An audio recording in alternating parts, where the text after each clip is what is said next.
All right, so this was the 19th win in a row. Again, this carries over from the previous season. Obviously, I don't play this account too much, as you can tell, but with the new update to DRAGONCRAFT ramp with FENNIE, which you can argue you don't need to play this card, and it is kind of a liability because it can be kind of hard to set up.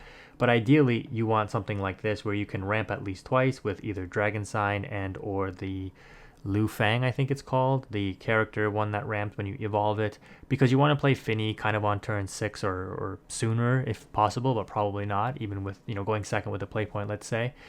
Because if you play her too late in the game, like your opponent's just going to have too strong of a board, and usually you need to save a play point, I'm sorry, an evo point for her, because when she comes down, she doesn't do anything aside from half the cards in your deck, so your opponent's board is still going to be up. You're going to have to spend an evo to clear something. Ideally, nothing too oppressive, and you can just like evo clear one thing, and that's enough to keep you in the game. So here you can see, I'm going to slow the game down just for a second. My opponent, has two characters on board. I'm like, this is a good time to drop the FENNIE and develop that. And then you're kind of hoping that you can draw into some good stuff from there, so obviously whatever the opponent develops here, if I don't have a strong response in my hand, I'm hoping to draw into it. But the FENNIE, comes in evos, like I said, clears a threat. Yes, I've used up both my evos, but you don't need evolution points in DRAGONCRAFT once you resolve this, because your top end cards will just start clearing house, mainly the Twilight Dragon. You want to save your super evos for the Twilight Dragon because that draws you into obviously more cards. We draw Apollo here, which is actually pretty good. It's reduced by 1 with the FENNIE, a 3-cost card normally.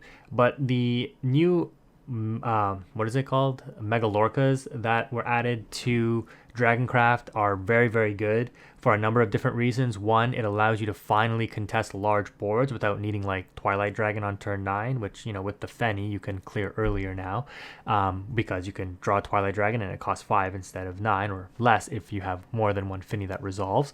But also, you can just gain life back, which is really good. So here, if you draw the Neptune, which as you can see, we've already played one, but we got another one in hand here.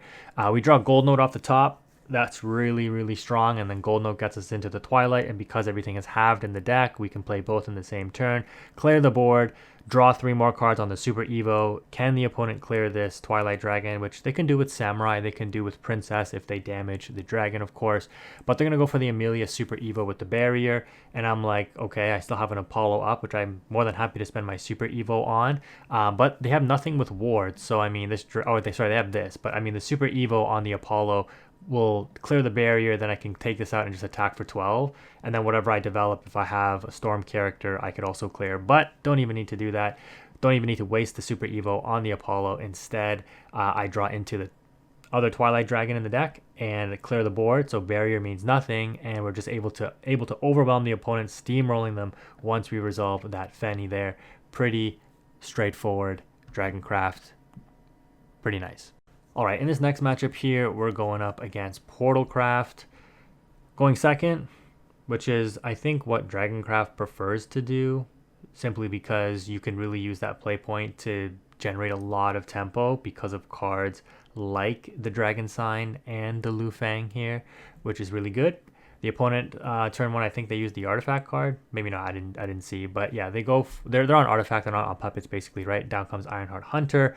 We're gonna Ruby put back cards, which is really important, right? Because if you want to put back some of your more expensive cards to hopefully have them in the deck when you do resolve the FENNIE, it's nice. Also, just redrawing after you've resolved FENNIE is nice because you redraw into a card that's half the cost. Here we draw into the Genesis Dragon, which isn't great, but it's whatever. We're going to clear the board, the Lu Fang here. You can say wasting an Evo point, but like I said, you don't care about your Evos for the most part.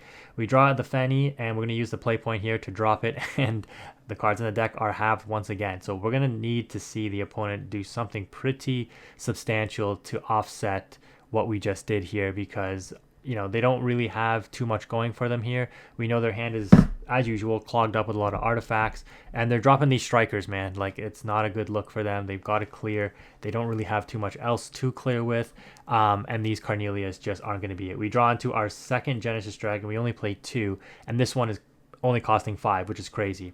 We're going to opt to clear with the Apollo here and then drop Genesis Dragon in the same turn and hit for 9. And I'm like, if you clear this, you can't put up a ward at the same time. So I just dropped this Genesis Dragon, Super Evo, and attack for game. It is really that simple. But they are not even going to be able to clear this Genesis Dragon, which is crazy.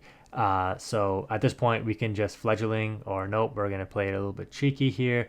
Go for a FENNIE once again, do Dragon Sign, draw into a free Super Evo. This card costs 1 from its normal cost of 4, which is crazy. And then just burn our Super Evo on the already existing on board Genesis Dragon and attack for 12. So yeah, I mean, Dragoncraft, crazy stuff. We also had the Strike, which was in Overflow to take out the artifact with ward, if you were wondering. So we had it covered on multiple bases there.